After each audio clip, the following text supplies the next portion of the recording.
మనిషి ఒక అతి శ్రేష్టమైన పని చేయగలడు, తను మర్చిపోగలడు. ఇక ఇది వరదానం కంటే తక్కువేమీ కాదు.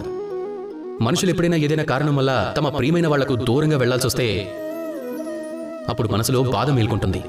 తను ఆ బాధను మర్చిపోగలడు. ఏదైనా బంధం వల్ల ఆవేదన కలిగితే తను ఆ బాధను కూడా మర్చిపోగలడు. కానీ ఈ ప్రపంచంలో ప్రతి భావాన్ని, ప్రతి వస్తువుని మనం మర్చిపోకూడదు.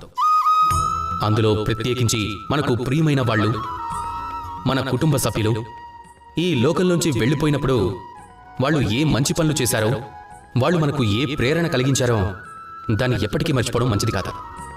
ఎప్పుడైనా మీరు ఏదైనా ఉన్నత స్థానానికి వెళ్ళినప్పుడు, సఫలతను పొందినప్పుడు ప్రారంభం నుంచి మీకు తోడుగా ఉన్న ఆ మిత్రులను మర్చిపోవడం మంచిది కాదు. వాళ్ళెప్పుడూ మీకు సహాయం చేశారు.